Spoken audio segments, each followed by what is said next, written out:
Dinooth was a heroic figure who lived in the 5th and 6th centuries and was director of Christianity in England and Wales around the time of the beginning of the 1260-year prophecy in 538, and led the church during its critical encounter with Augustine, the founder of the papal church in Britain. He was a contemporary of Columba and had received his training from him. Here in Bangor-on-Dee in Wales, a training institute was established that would be key in establishing this country as a mighty force for truth and resisting the advances of Rome for centuries.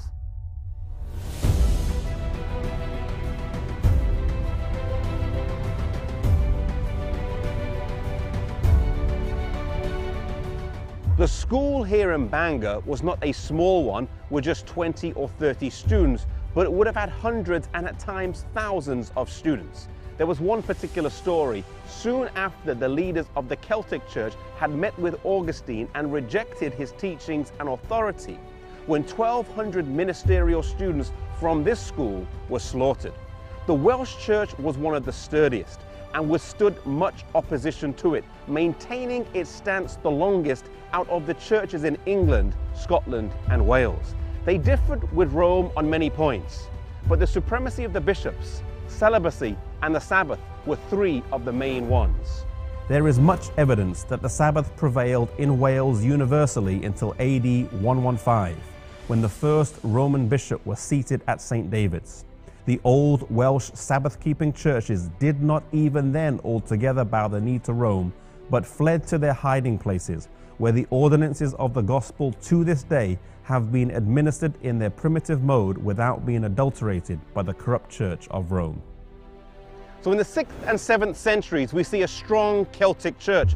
Patrick had been the evangelist in Ireland, Columba in Scotland, Aidan in England, and Dinooth had established a training centre here in Wales. But the gospel would flow from these shores over to Europe through the ministry of a man called Colombanus. He was trained here in Bangor, and he would carry the light to France, Switzerland, Germany, and Italy, establishing training centres on the continent.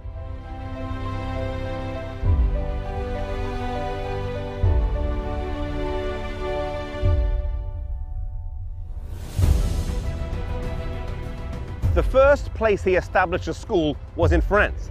Here, along with 13 others who had come with him, these Celtic missionaries lived their lives, reading the scriptures and teaching other people. No longer did the youth of the land have to travel to Ireland, Scotland or Wales to receive training, but right in Europe they could receive an education of the highest standard. Soon this school became too small and he planted another one nearby, and then another one nearby, all within 20 miles of each other. Later on in his life, he would plant schools in Switzerland and in Germany.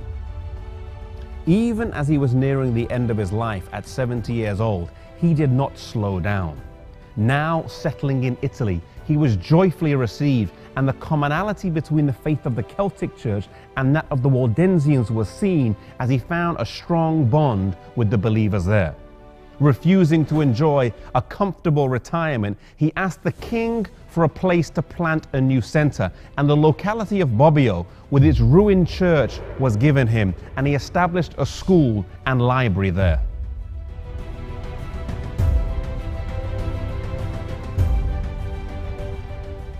He died 1 year after founding the school in Bobbio, Italy, in the year 615 at the age of 72. He lived a faithful life, learning the gospel here in Wales and then dedicating his life to the spreading of the gospel in foreign lands, setting up mission institutes all over Europe. One thing that stands out to us from the life of Colombanus is that he worked for God all the way until the end. He didn't enjoy an easy retirement, but he kept pressing on. No matter who we are, whether we work for the church or whether we don't work for the church, whether we are employed, whether we're unemployed, whether we're old or whether we are young, let us be faithful to God wherever we are, using the talents God has given to us all the way until the end.